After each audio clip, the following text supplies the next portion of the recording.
प्यार तालियों के साथ स्वागत कीजिए, जोरदार तालियों के साथ।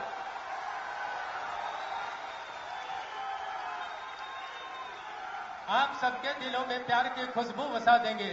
इन्हें सुनिए, अदब से आपको जीना सिखा देंगे। ये तो संपूर्ण पारस हैं, कभी भी आजमा देखें। इन्हें छूकर तो देखें, आपको सोना बना देंगे। माननीय नरेंद्र मोदी जी।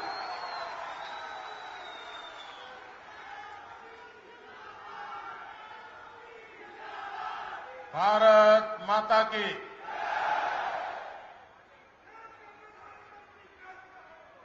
भारतीय जनता पार्टी के राष्ट्रीय अध्यक्ष आदरणीय राजनाथ सिंह जी,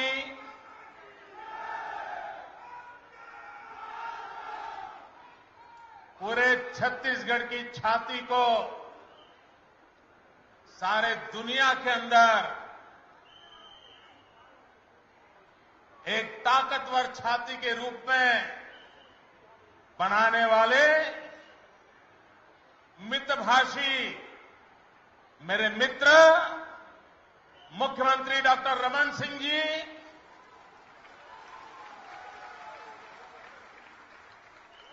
छत्तीसगढ़ भाजपा के अध्यक्ष श्रीमान रामसेवक पैकरा जी, विधानसभा के अध्यक्ष आदरणीय श्री धर्मलाल जी, भारतीय जनता पार्टी के महासचिव, राज्यसभा के सदस्य श्री जगत प्रकाश नड्डा जी, मंच पर विराजमान छत्तीसगढ़ सरकार के भिन्न भिन्न आदरणीय मंत्रीगण, सांसदगण, विधायकगण और विशाल संख्या में पधारे हुए प्यारे भाई और बहनों, मैं सरगुजा कई बार आया। अंबिकापुर में भी छोटी मीटिंगों से लेकर के बड़ी जनसभाएं करने का भी मुझे अवसर मिला है। लेकिन आज मुझे स्वीकार करना होगा कि मैंने सरगुजा की धरती पर इसके पूर्व ऐसा जनसागर कभी देखा नहीं है, ऐसा विराट दृश्य कभी देखा नहीं है। और इस दृश्य को देख करके मुझे लगता है कि कल तक हम कहते थे सरगुजा, अब कहेंगे सर ऊंचा। सरगुजा ने छत्तीसगढ़ का सर ऊंचा कर दिया है। मैं सरगुजा के सभी भाइयों बहनों को बहुत बहुत बधाई देता हूं। हमारे शास्त्रों में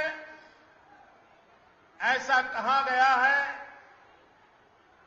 कि जब कोई व्यक्ति यात्रा करके आता है और अगर आप उस यात्री को अगर नमन करते हो तो उसका आधा पुण्य आपको मिलता है। ये मेरा सौभाग्य है कि 6000 किलोमीटर की लंबी यात्रा करके समाज देवता के चरण स्पर्श करके आज सरगुजा पहुंचे हुए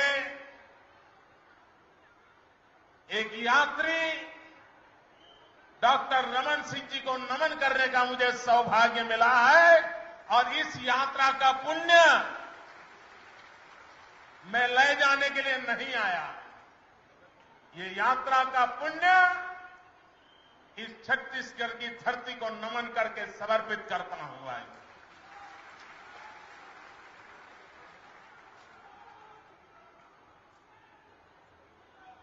मित्रों, जब जब छत्तीसगढ़ सोचता हूं मुझे अटल बिहारी वाजपेयी जी के उस महान निर्णय पर नमन करने का मन करता है।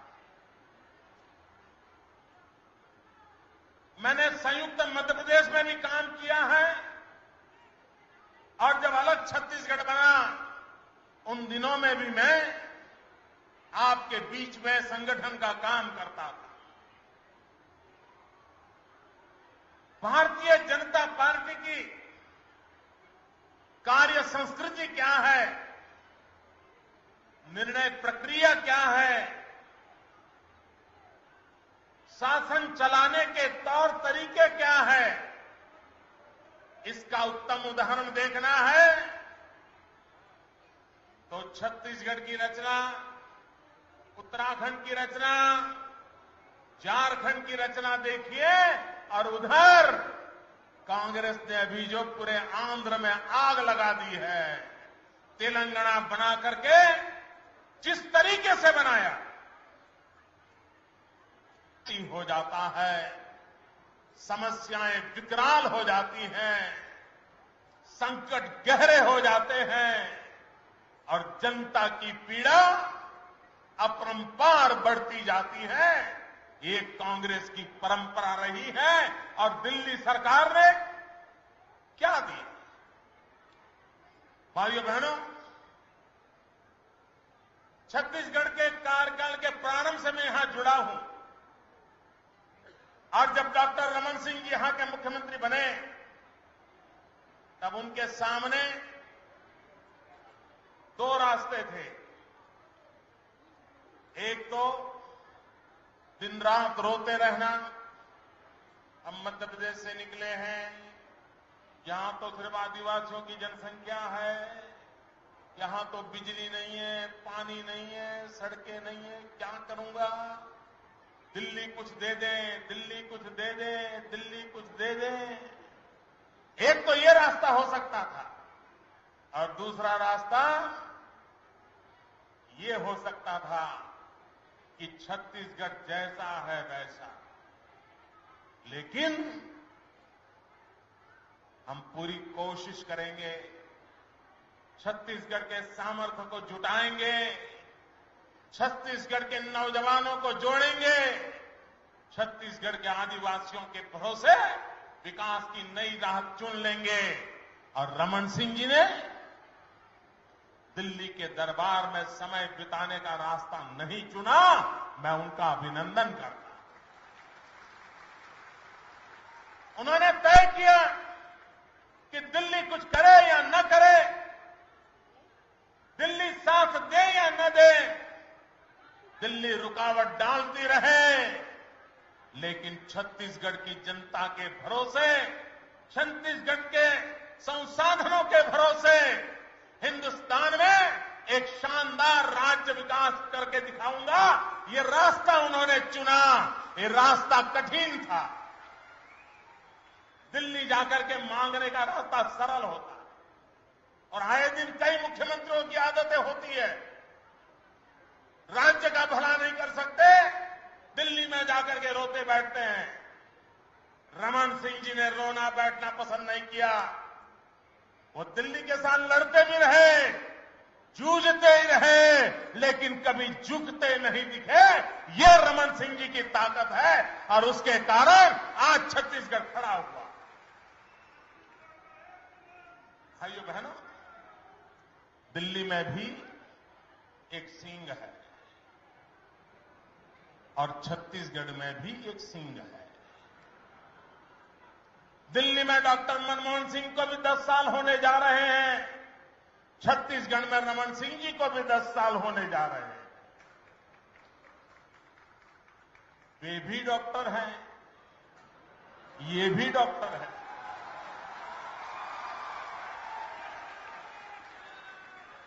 ये इंसान के डॉक्टर हैं, वो रुपयों के डॉक्टर है। उन्होंने पीएचडी किया हुआ है फाइनेंस में। रमन सिंह जी ने एक ऐसे डॉक्टर मिले छत्तीसगढ़ को जिन्होंने अपनी डॉक्टरी के माध्यम से हर छत्तीसगढ़ के इंसान को शानदार और जानदार बना दिया, यहां के इंसान को प्राणवान बना दिया। और दिल्ली के सिंह जो रुपये के डॉक्टर थे, और रुपया आज अस्पताल में जीवन और मृत्यु के बीच खड़ा हुआ।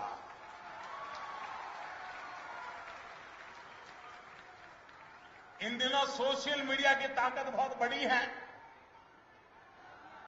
फेसबुक में महात्मा गांधी की एक तस्वीर भेजी।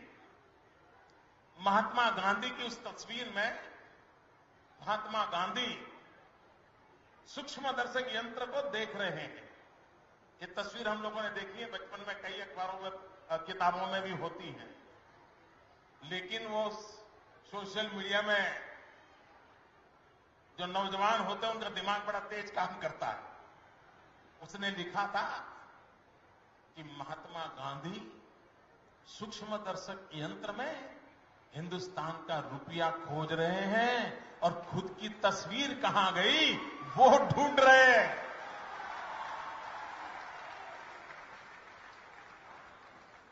मित्रों, क्या हाल करके रखा।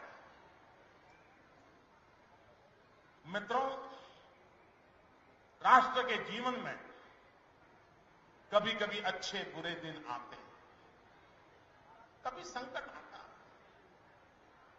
लेकिन उस संकट के समय नेतृत्व की कसौटी होती है। वो जनता जनार्दन को भरोसा कैसे दे, जनता जनार्दन के विश्वास को टूटने न दे, संकटों से बाहर आने की कोशिशों में जनता का भरोसा हो। मित्रों, पहली बार हिंदुस्तान ने पिछले 10 साल में दिल्ली में ऐसी सरकार देखी है जो सरकार के हर कारनामे अहंकार से भरे हुए हैं, जिस सरकार की हर कार्यशैली जनता को कोई जवाब नहीं देना, जवाबदेही से मुक्त, इतना अपने आप को तिस्मार खा माना, इस प्रकार का उनका कार्यकाल। देश की सामान्य जनता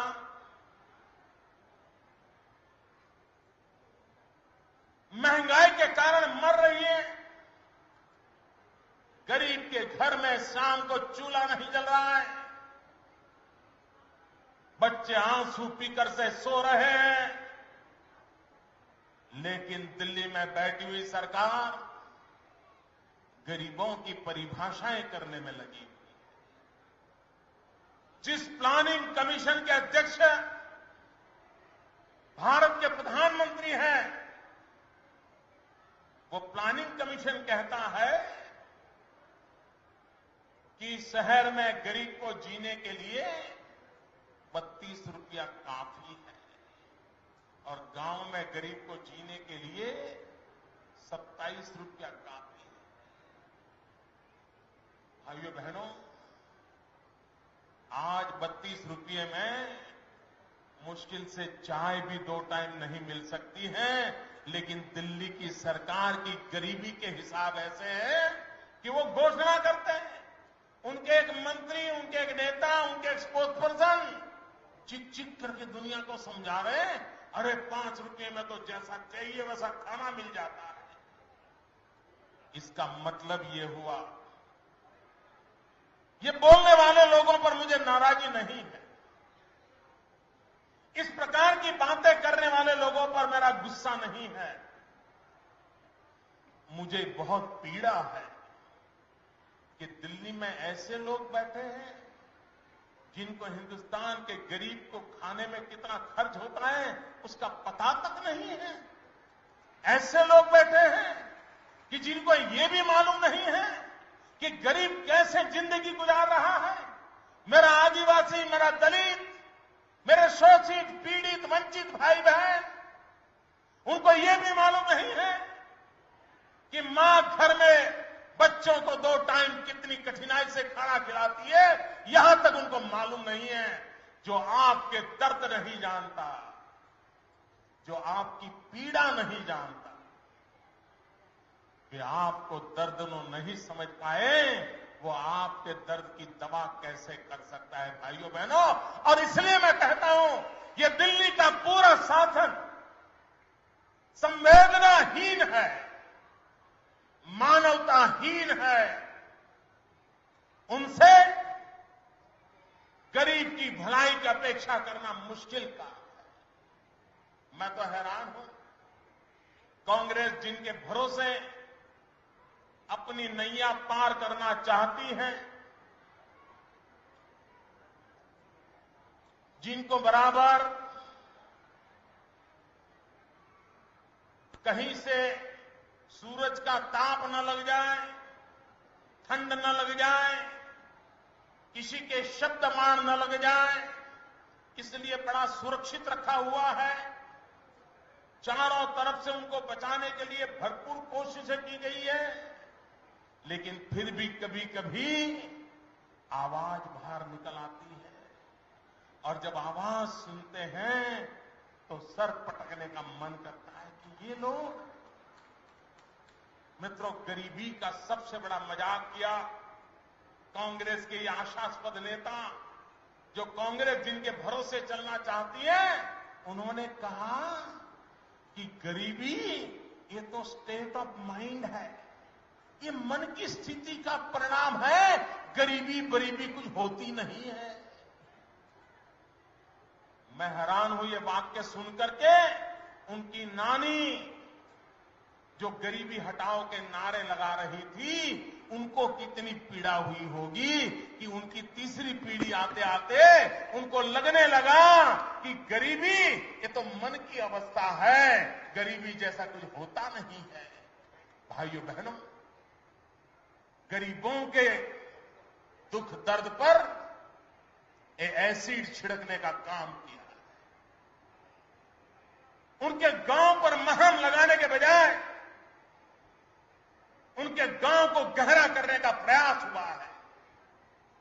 और इतने महीनों के बाद भी अभी तक अपने इस वाक्यों के प्रति न कोई शोक का, न कोई दर्द का, न कोई पीड़ा का इस देश की जनता को एहसास तक नहीं हुआ। उसका मूल कारण कांग्रेस पार्टी अहंकार के सातवें आसमान पर चल रही है।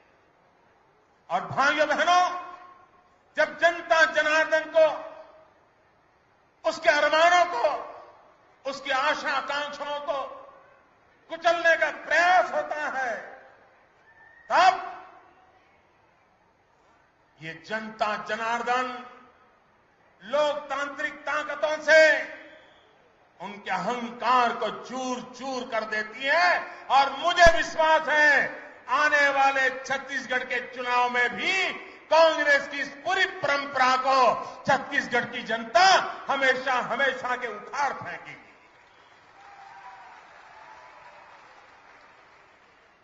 भाइयों बहनों,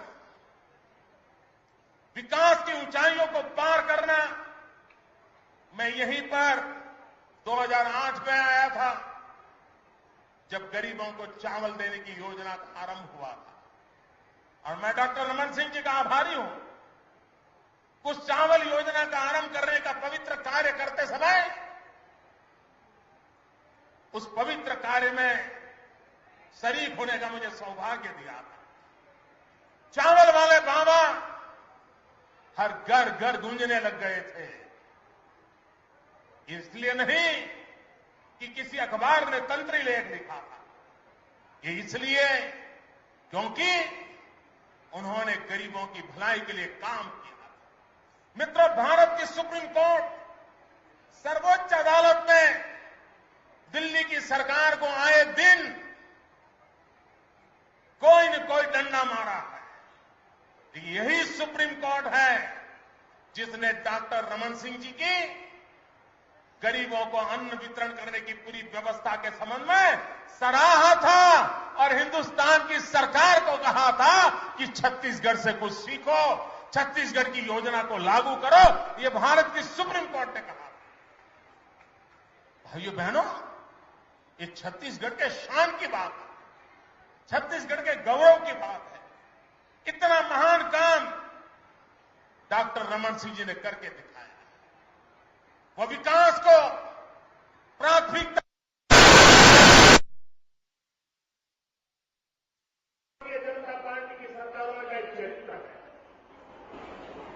हम लोगों की कार्य संस्कृति हमारी कार्यशैली है। हम राजनीतिक छुआछूत में विश्वास नहीं करते। हम सब समाज को लिए साथ में आगे है बढ़ते जाना, इस मंत्र को लेकर के काम करने वाले लोग हैं। और इसलिए हिंदुस्तान में किसी भी दल की सरकार क्यों न हो, कोई भी राज्य क्यों न हो, लेकिन वहां अगर कोई अच्छी बात हुई हो तो हमारी सरकारें उसका अध्ययन करती हैं, उसमें से जो अच्छाइयां हैं वो लेती हैं और अधिक अच्छा करने का प्रयास करती हैं। हमने जब छत्तीसगढ़ की पीडीएस सिस्टम के संबंध में सुना था, मैंने छत्तीसगढ़ के अफसरों को गुजरात बुलाया और मैंने कहा था, भाई आपने इतना अच्छा काम किया, हमें सिखाओ। और यहां के अफसर 2 दिन मेरे यहां करके रहे थे, हमारे सभी अफसरों को सिखाया था और मैं खुद 2 घंटे बैठ करके इस छत्तीसगढ़ की योजना का अध्ययन भी किया था और हमने हमारी ओर को लागू किया। तो ये हमारी संस्कृति, हम हिंदुस्तान में कहीं पर भी अच्छा हो उसको सीखते, अच्छा करने का प्रयास करते, क्योंकि हमारा सपना है कि भारत माता जगत गुरु के स्थान पर विराज, हमारा देश मुक्त हो, हमारे माताएं बहनें सुरक्षा के साथ, सम्मान के साथ गौरवपूर्ण जीवन जिए। हमारा सपना है हमारे नौजवानों को रोजगार मिले। परमात्मा ने उसको 2 भुजाएं दी है, मस्तिष्क दिया है, उसको स्किल मिलना चाहिए, हुनर मिलना चाहिए, अवसर मिलना चाहिए। इन बातों पर हमने बल दिया है और उसी का परिणाम है कि आज भारतीय जनता पार्टी की सभी सरकारें वहां की जनता की आशा आकांक्षाओं की पूर्ति करने में उस कसौटी पर पार उतरती चली जा रही है। हर पल नए विकास की बातें आपको सुनाई देती हैं। हमारे शिवराज जी हो मध्य प्रदेश में, हमारे रमन सिंह जी हो छत्तीसगढ़ में, कभी हमें अवसर मिला हिमाचल में, कभी मिला राजस्थान में, कभी हम गोवा में जाके देखिए, कर्नाटक में जाके देखिए, जहां जहां पर भारतीय जनता पार्टी को सेवा करने का अवसर मिला है, हमने जनता की सेवा करने में कोई कोताही नहीं बरती। हमने शासन को राजनीतिक खेल का हथियार नहीं बनाया है। हमने शासन को, प्रशासन को विकास के लिए एक ऊर्जावान स्रोत के रूप में उपयोग किया है। यह हमारी कार्यशैली रही और उसी कार्यशैली को लेकर के हम आगे बढ़ना चाहते हैं। भाइयों बहनों, आने वाले दिनों में चुनाव है। मैं एक बात यहां के नौजवानों को कहना चाहता हूं। आपका मन तो करता है कि रमन सिंह जी तीसरी बार चुन करके आए, लेकिन अगल बगल में देखोगे कई नौजवान ऐसे होंगे जिनकी आयु 18 साल, 19 साल, 20 साल हुई है, वे मतदाता के नाते रजिस्टर नहीं हुई है। ये हम सबका काम है कि हमारे छत्तीसगढ़ का कोई नौजवान मतदाता सूची से वंचित न रह जाए। एक जन आंदोलन खड़ा होना चाहिए, जन जागरण होना चाहिए और सभी मतदाताओं को गर्व होना चाहिए। वाह, भारत के संविधान ने मुझे सरकार चुनने का आज अधिकार दे दिया। जिस दिन मताधिकार मिले, एक जीवन का गौरवपूर्ण घटना होनी चाहिए। यह माहौल हमने बनाना चाहिए और मैं चाहता हूं छत्तीसगढ़ के नौजवान इस काम में जो भी कर सकते हैं पूरी ताकत से करेंगे। भाइयों बहनों, हिंदुस्तान के अंदर श्रीमती इंदिरा गांधी के समय से गरीबों के कल्याण के लिए 21 मुद्दा की योजना चल रही है। सभी सरकारों ने इसको चालू रखा। अटल जी ने भी चालू रखा था, मोरारजी भाई ने भी चालू रखा था और हर 3 महीने इसका मूल्यांकन होता है। भाइयों बहनों, हर मूल्यांकन में ये इस सारे रिकॉर्ड गवाह हैं। पहले 5 में गरीबी की भलाई के 20 पॉइंट प्रोग्राम के इंप्लीमेंटेशन में हमेशा या तो भाजपा की सरकारें नंबर 5 पे आई या तो एनडीए की सरकारें 1 से 5 के अंदर आई। मित्रों, कांग्रेस की एक भी सरकार गरीबों की भलाई के किसी काम को लागू करने में 1 से 5 के अंदर कभी मौका नहीं मिलता। और जब एक बार मैंने प्रधानमंत्री के सामने एक गर्वपूर्ण बात कही तो कांग्रेस वाले चौंक गए और उन्होंने अपनी सरकारों में सुधार लाने के लिए कुछ नहीं किया। उन्होंने क्या किया? मूल्यांकन करना ही बंद कर दिया। मूल्यांकन करे तो नंबर मिले ना, तब जाकर के उनकी बुराई हो।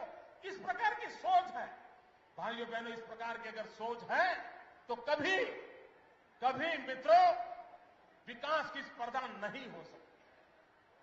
भाइयों बहनों, आज देश को आवश्यकता है कौन राज्य किससे आगे बढ़ रहा है, विकास की यात्रा में कौन राज्य ज्यादा योगदान कर रहा है, उस पर बल दिया जाए। और मैं आज गर्व के साथ कहता हूं, हिंदुस्तान के अंदर पिछले 10 साल में सर्वाधिक विकास करने वाले कोई राज्य है तो वो भारतीय जनता पार्टी द्वारा संचालित राज्य है और उन्होंने प्रगति की नई ऊंचाइयों को पार किया। और एक दिल्ली सरकार है, पिछले 60 साल में जितनी तबाही नहीं हुई थी इतनी तबाही इन 10 सालों में हुई। इन दिनों संसद में चर्चा चल रही थी कि कोयले की फाइलें खो गई। पूरी संसद इस पर चर्चा कर रही थी। सुप्रीम कोर्ट पूछ रही है कोयले की फाइलें गुम हो गई, कहां गई, चर्चा चल रही है। भाइयों बहनों, संसद तो इस बात की चिंता कर रही है कि कोयले की फाइलें कहां खो गई, लेकिन 125 करोड़ देशवासी चर्चा कर रहे हैं कि हमारी हिंदुस्तान की सरकार कहां खो गई। पूरी सरकार खो गई है, सिर्फ फाइलें नहीं, पूरी सरकार खो गई है। तिजोरी से रुपये खो गए हैं, ईमान खो गया है। भाइयों बहनों, ऐसी दुर्दशा हिंदुस्तान ने कभी देखी नहीं। और इसलिए भाइयों बहनों, महामाया की इस पवित्र धरती से मैं आह्वान करता हूं, समय की मांग है देश को बचाने का बीड़ा एक एक नागरिक उठाएं, एक एक नौजवान उठाएं। देश को तबाह करने वाली सरकारों को उखाड़कर फेंक देने का संकल्प करके आगे बढ़े। सुशासन को साकार करना समय की मांग है और उसको लेकर के आगे बढ़े। और जब भाइयों बहनों मैं सरकार की बात करता हूं तो मेरे विचार बहुत साफ है। मैं स्पष्ट मत कहूं, सरकार का एक ही धर्म होता है, सरकार का एक ही धर्म होता है नेशन फर्स्ट। सरकार का एक ही धर्म ग्रंथ होता है भारत का संविधान। सरकार की एक ही भक्ति होती है भारत भक्ति। सरकार की एक ही पूजा होती है 125 करोड़ देशवासियों की भलाई। सरकार की एक ही कार्यशैली होती है सबका साथ सबका विकास। और इसी मंत्र को लेकर के हिंदुस्तान को भव्य और दिव्य बनाने का सपना लेकर के आगे बढ़े। रमन सिंह जी के नेतृत्व में तीसरी बार छत्तीसगढ़ को हम आगे बढ़ाएं। अब भाइयों बहनों, आने वाले 5 वर्ष छत्तीसगढ़ के जीवन के लिए महत्व के हैं। अब छत्तीसगढ़ 13 साल का हो चुका है और अब हमने घर में भी देखा है 13 साल तक बच्चे का ज्यादा विकास नहीं होता। कपड़े पुराने 2-2 साल तक चलते हैं, न उसकी आवाज में बदलाव आती है, न उसके रहन सहन में बदलाव आती है। लेकिन 13 साल के बाद 18 साल में इतना तेजी से बच्चे बढ़ने लग जाते हैं, हर 6 महीने नए कपड़े लाने पड़ते हैं, एकदम से उसका विकास होने लग जाता है, तरुणाई आ भाइयों बहनों, आने वाले 5 साल पिछले 10 साल से अधिक महत्वपूर्ण है। इसी 5 साल में सबसे ज्यादा छत्तीसगढ़ की केयर टेकिंग की आवश्यकता है। जैसे बेटी बेटा 13 साल से 18 साल में मां बाप बहुत ख्याल रखते हैं, वैसे ही ये 13 से 18 साल छत्तीसगढ़ की सबसे ज्यादा चिंता करने की जरूरत है। ऐसे विकास का दौर होने वाला है जिसको संभालने के लिए योग्य व्यक्ति की जरूरत होती है। और मैं 10 साल के अनुभव से कहता हूं, 13 से 18 साल के 5 वर्ष छत्तीसगढ़ को नई ताकत से उभरने का समय, छत्तीसगढ़ को हाथ पैर फैलाने का समय, छत्तीसगढ़ को नई ऊंचाइयों को पार करने का समय है। उस समय कोई गलती न हो, फिर एक बार डॉक्टर रमन सिंह के हाथ में छत्तीसगढ़ सुपुर्द कीजिए। ये जवानी के 5 साल छत्तीसगढ़ को एक नई ताकत दे देंगे और एक बार 18 साल तक छत्तीसगढ़ बनते बनते मजबूत बन गया और ताकतवर बन गया तो 60-70 साल तक कभी बीमारी नहीं आएगी, कोई कठिनाई नहीं आएगी। आने वाले 5-6 दशक का भविष्य ये रमन सिंह जी नींव डाल के जाएंगे, ये मुझे पूरा विश्वास है। और इसलिए मैं आग्रह करता हूं, फिर एक बार भाजपा को अवसर दीजिए, फिर एक बार डॉक्टर रमन सिंह जी को अवसर दीजिए, फिर एक बार छत्तीसगढ़ की तरुणाई को खिलने का अवसर दें। इसी एक अपेक्षा के साथ मेरी आप सबको बहुत बहुत शुभकामनाएं। भारत माता की, भारत माता की, भारत माता की। जोरदार तालियां बजाकर फिर से स्वागत कीजिए। बहुत बहुत धन्यवाद माननीय नरेंद्र मोदी जी का। जोरदार तालियों के साथ उनका अभिनंदन और आभार।